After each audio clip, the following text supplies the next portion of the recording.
আচ্ছা, কখনো কি ভেবে দেখেছেন বিশ্বের অন্য প্রান্তে ঘটে যাওয়া একটা ঘটনা কিভাবে আপনার রান্নাঘরের গ্যাস সিলিন্ডার ডেলিভারি লেট করে দিতে পারে?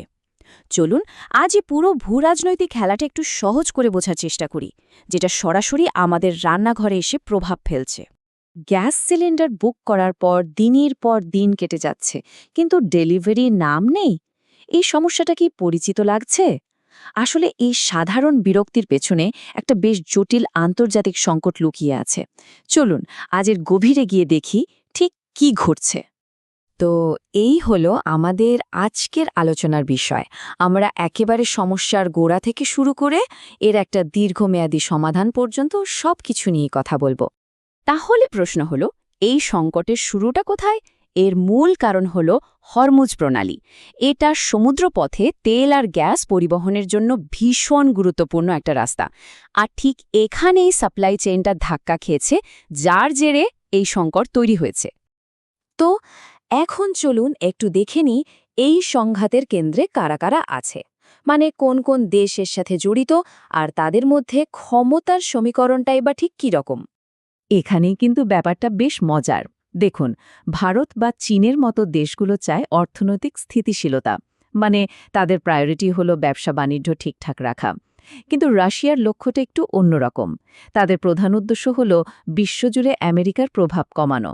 আর এই ভিন্ন চিন্তাভাবনার কারণেই কিন্তু রাশিয়া এই সংঘাতে এত বড় একটা ভূমিকা পালন করছে।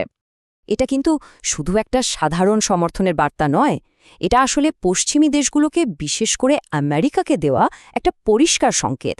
রাশিয়া যেন বলছে তারা ইরানের বর্তমান সরকারের পাশে শক্তভাবে দাঁড়াতে তৈরি আছে, ইরানকে একা ভাবার কোনো কারণ নেই। সুতরাং মূল পয়েন্টসটা হলো, রাশিয়া শুধু মুখে সমর্থন জানাচ্ছে না, তারা একেবারে কাজেও নেমে পড়েছে, ইরানকে কৌশলগত সাহায্য দিচ্ছে। যেমন ধরুন, আমেরিকার যুদ্ধজাহাজগুলোর ঠিক কোথায় আছে সেই তথ্য স্যাটেলাইটের মাধ্যমে সরাসরি ইরানকে জানিয়ে দিচ্ছে। তো এত হুমকির জবাবে ইরান কি করল? তারাও একেবারে কড়া জবাব দিল। সাফ জানিয়ে দিল, আমাদের ওপর চাপ সৃষ্টি করলে এই হরমুজ প্রণালী দিয়ে এক ফোঁটা তেলও বাইরে যেতে দেওয়া হবে না। আর এই ঘোষণার পরে কিন্তু বিশ্বজুড়ে একটা এনার্জি ক্রাইসিস শুরু হয়ে গেল। বেশ, এতক্ষণ তো আমরা আন্তর্জাতিক পরিস্থিতিটা বুঝলাম। এবার চলুন আমাদের দেশের দিকে নজর ফেরানো যাক। ভারতের ছবিটা কিন্তু বেশ অদ্ভুত। একটা সংকট দেশ খুব ভালোভাবে সামলে নিয়েছে, কিন্তু আরেকটা সংকট বেশ গভীর হয়ে উঠেছে। এই সংখ্যাটা ভারতের অসাধারণ কূটনীতির একটা প্রমাণ। দেখুন, যখন আন্তর্জাতিক বাজারে রাশিয়ার তেলের দাম ব্যারেল প্রতি $88, ভারত তখন সফল আলোচনার মাধ্যমে সেই তেলই কিনছে মাত্র $68.6। এর ফলে কিন্তু একটা বড় মূল্যস্ফীতির ধাক্কা সামলানো সম্ভব হয়েছে। এই টেবিলটা দেখলেই পুরো ছবিটা পরিষ্কার হয়ে যায়। একদিকে দেখুন, তেলের সাপ্লাই ম্যানেজ করা গেছে, কারণ রাশিয়ার সাথে আমাদের ডিলটা দারুণ কাজে দিয়েছে। কিন্তু অন্যদিকে রান্নার গ্যাসের পরিস্থিতি খুবই খারাপ, কারণ আমাদের গ্যাসের প্রায় 90% আসত ওই হরমুজ প্রণালী দিয়ে, যেটা এখন প্রায় বন্ধ। যেহেতু গ্যাস আমদানির প্রধান রাস্তাটাই বন্ধ, তাই ভারতকে এখন অন্য রাস্তা খুঁজতে হচ্ছে। কিন্তু সমস্যা হলো, প্রত্যেকটা নতুন রাস্তাতেই নতুন নতুন চ্যালেঞ্জ অপেক্ষা করে আছে। শুধু এই ছবিটার দিকে তাকালেই বোঝা যায় সমস্যাটা কতটা বড়।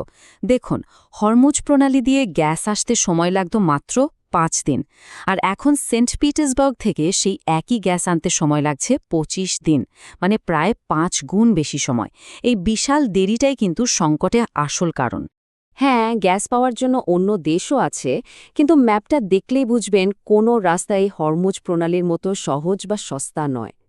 আমেরিকা, আফ্রিকা বা অস্ট্রেলিয়া, যেখান থেকে গ্যাস আনা হোক না কেন, রাস্তা অনেক লম্বা আর খরচও অনেক বেশি।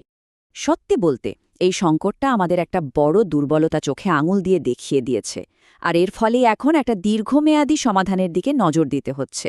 সেই সমাধান হলো জ্বালানি বা শক্তির ক্ষেত্রে আত্মনির্ভর হওয়া। গত 20 বছরে কিন্তু ভারতীয় রান্নাঘরে একটা বিশাল পরিবর্তন এসেছে। ভাবুন, একটা সময়ে দেশের 74% পরিবার কাঠ বা কয়লায় রান্না করত, আর আজ 71% পরিবার গ্যাস ব্যবহার করে। এটা একটা বিরাট সাফল্য। কিন্তু এখন হয়তো আর একটা পরিবর্তনের সময় এসে গেছে। ব্যাপারটা কিন্তু শুধু প্রযুক্তির নয়, মানসিকতারও। আমাদের আগের প্রজন্ম যেমন প্রথম দিকে গ্যাসের চুলা ব্যবহার করতে একটু দ্বিধা করত, ঠিক তেমনই আমাদেরও এখন ইন্ডাকশন বা ইলেকট্রিক রান্নার সাথে মানিয়ে নিতে হয়তো একটু সময় লাগবে। কিন্তু এই ধরনের সংকটগুলো এই পরিবর্তনের গতিকে অনেক বাড়িয়ে দেয়। আর এটাই হলো আসল কথা, চূড়ান্ত লক্ষ্য হলো এমন একটা শক্তির উৎসের দিকে যাওয়া যা আমাদের দেশেই তৈরি হয়, যাতে বিদেশের কোনো ঝামেলার জন্য আমাদের সমস্যায় পড়তে না হয়। আর সেই শক্তির উৎস হলো বিদ্যুৎ, কারণ এর জন্য আমাদের অন্য কোনো দেশের ওপর নির্ভর করতে হয় না। তাহলে চলুন পুরো বিষয়টাকে একটু অন্যভাবে ভাবা যাক। আমরা শুরু করেছিলাম রান্নাঘরের একটা সমস্যা দিয়ে, কিন্তু হয়তো এটা শুধু রান্নার গ্যাসের সংকট নয়, হয়তো জ্বালানির ক্ষেত্রে আত্মনির্ভর হওয়াই এখন আমাদের দেশের জন্য সবচেয়ে বড় জাতীয় নিরাপত্তার প্রশ্ন। ব্যাপারটা নিয়ে ভাবার অবকাশ রইল।